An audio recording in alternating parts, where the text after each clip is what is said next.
السلام علیکم ورحمۃ اللہ وبرکاتہ۔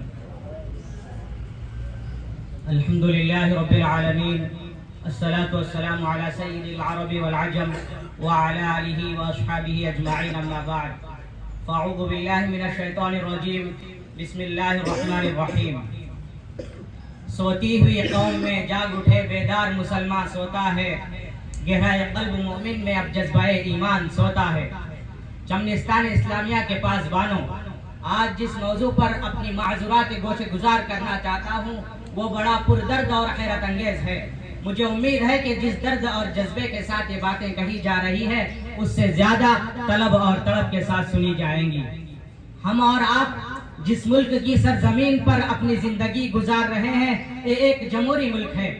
سینکڑوں مذاہب کے ماننے والے اس ملک میں موجود ہیں۔ یہ ملک مختلف قوموں کا مسکن ہے۔ یہ ملک مختلف تہذیبوں کا گہوارہ ہے۔ یہ وہ ملک ہے جہاں مسلمانوں کی حکومت 1000 سال تک رہی۔ اس ملک میں مسلمانوں کا رعب و دبدبہ تھا، لیکن افسوس آج مسلمانوں کو حقارت کی نظر سے دیکھا جا رہا ہے۔ مسلمانوں کو ایک کمزور طاقت سمجھا جا رہا ہے۔ مسلمانوں کو شکنجوں میں کسنے کی کوشش کی جا رہی ہے۔ یہ تو ہندوستانی مسلمانوں کے موجودہ حالات ہیں۔ اب ہمارے سامنے یہ سوال پیدا ہوتا ہے کہ کیا ہندوستانی مسلمانوں کا مستقبل بھی یوں ہی رہے گا؟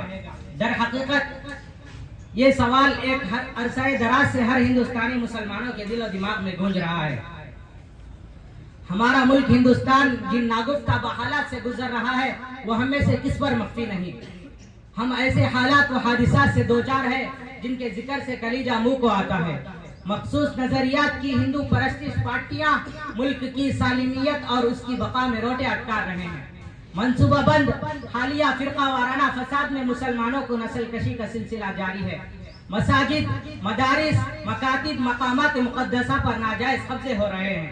ہندوستان جو کبھی تہذیب و تمدن کا گہوارہ، جمہوریت کا علم بردار اور امن سلامتی کا مرکز تھا، آج فرقہ پرستی، تنگ نظری اور بے جا تعصب کی آگ میں سلگ رہا ہے، جس سے اقلیتوں بالخصوص مسلمانوں کے مستقبل پر بھی سوالیہ نشان لگایا جا رہا ہے۔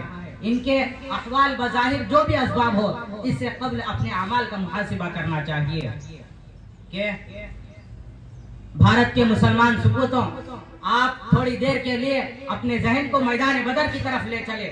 تاریخ گواہ ہے کہ جنگ بدر میں مسلمانوں کو جو کامیابی ملی صرف اور صرف اس وجہ سے کہ ان کا راستہ اللہ اور اس کے رسول سے انتہائی مستحکم اور مضبوط تھا، ورنہ جملہ ظاہری اسباب مشرکین کے پاس تھے، کیونکہ ادھر بڑے بڑے روسائی کفار موجود تھے اور ان کے پاس تمام جنگی ہتھیار فراہم تھے۔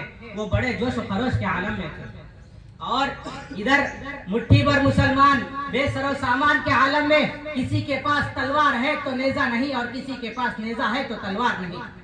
اس تنگدستی اور بے بسی کے عالم میں بھی مسلمانوں کو فتح حاصل ہوئی، کیونکہ اس لیے کہ ان نفوس قدسیہ کا ایمان مضبوط اور مستحکم تھا۔ ان کا ایمان وَاعْتَصِمُوا بِحَبْلِ اللَّهِ جَمِيعًا کا مصداق تھا۔ ان کی زندگی تعلیمات رسول کے مطابق تھی۔ چنانچہ ہندوستان کے غیور مسلمانوں، آپ پورے دنیا کا جائزہ لیجئے کہ کون سا ایسا ملک ہے جہاں مسلمانوں پر ظلم و ستم کے پہاڑ نہیں توڑے جا رہے ہیں۔ چنانچہ امریکہ سے لے کر آسٹریلیا تک، افریقہ سے لے کر برطانیہ تک، ایران سے لے کر عراق تک، روس سے لے کر فلسطین تک، جزائر سے لے کر چیچنیا تک، البانیہ سے لے کر انڈونیشیا تک، الغرض کوئی بھی خطہ اور کوئی بھی ملک ایسا نہیں جہاں مسلمانوں پر ظلم و ستم کے پہاڑ نہیں توڑے جا رہے ہیں۔ چنانچہ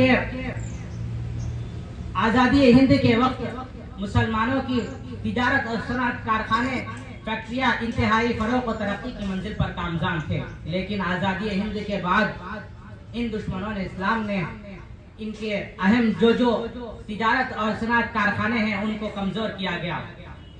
مسلمانوں کی جانوں اور املاک کو ٹارگٹ کیا گیا، ان کی جانوں سے زیادہ ان کی املاک کو کمزور کیا گیا۔